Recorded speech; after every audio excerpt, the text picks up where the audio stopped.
Good day. We're talking with Tom Peters, international business writer and management guru, even if he hates the term. Pays the bill. I will admit to that. Tom, please could you tell us about your views on women in the workplace and why it is important?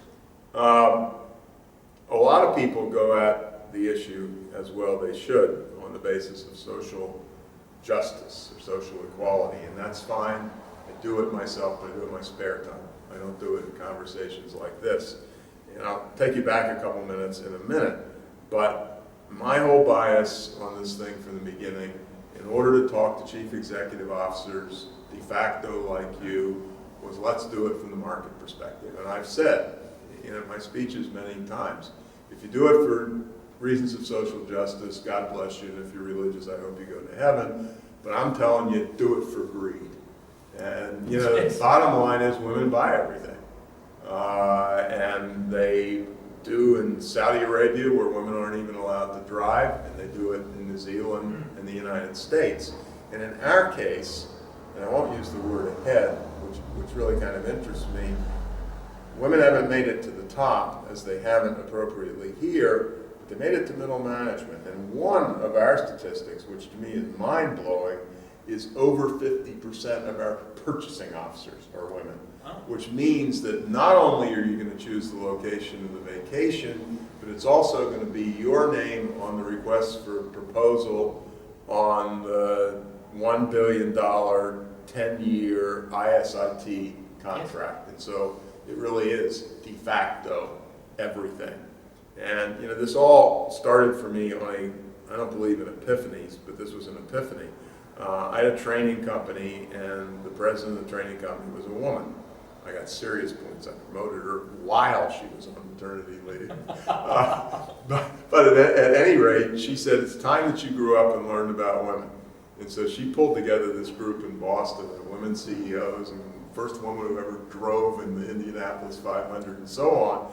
And they brutalized me for 3 hours on one topic: the degree to which women were disrespected in the marketplace. Kind of treated as charming little girls when we're doing financial planning, and treated as total idiots in the automobile business. There was a woman who was a state senator in California where I was living, and we were talking about this stuff. And she said she had this really bad shoulder problem.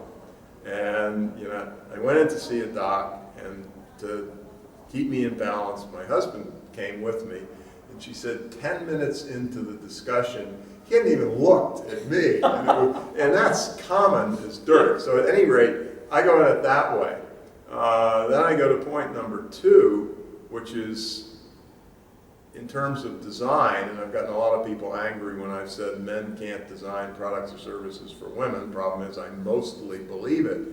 If women are the primary customer, then the executive team has got to have, I call it the squint test.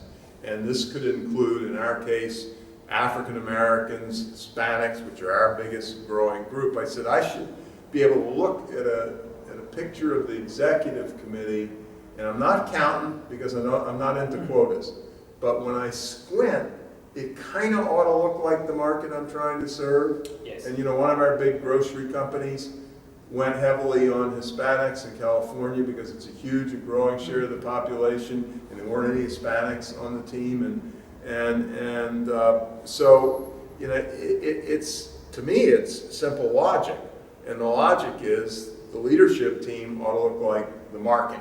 Yep. And the second piece of the logic is, we are in a world where leadership is changing, and it is fair to say that the corporate model, still in a lot of places, was the military model. Yes. And that is, you're junior, so maybe when I walk into the room, you stand up and salute.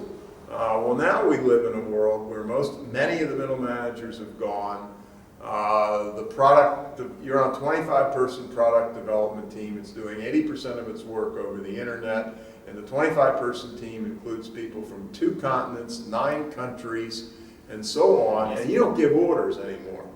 And you and I, back to the days when we were throwing spears in the African veldt, were into command and control, and women never were. Yes. And you can take the stuff back genetically. I mean, one little tiny story that I loved, which is good, solid research.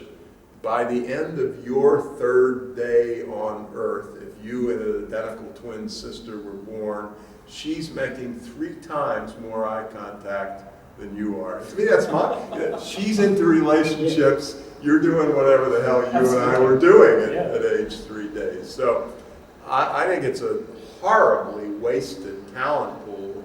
And there's starting to be a good solid analytic base that, I got a slide tonight. I don't think it's one of the ones you saw because I was just playing with it as a McKinsey study, the gods of all this stuff, that said when there's heavy representation of women on boards, companies are dramatically more profitable.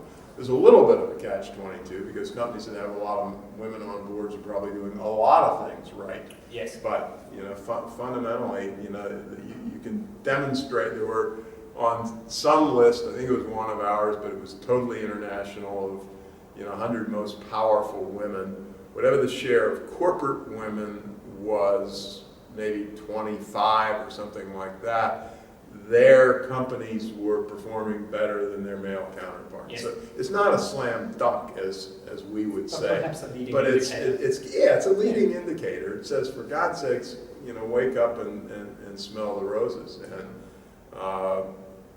we're a little less awful than we were. And I just don't know that this is one where I would not stick my nose into it.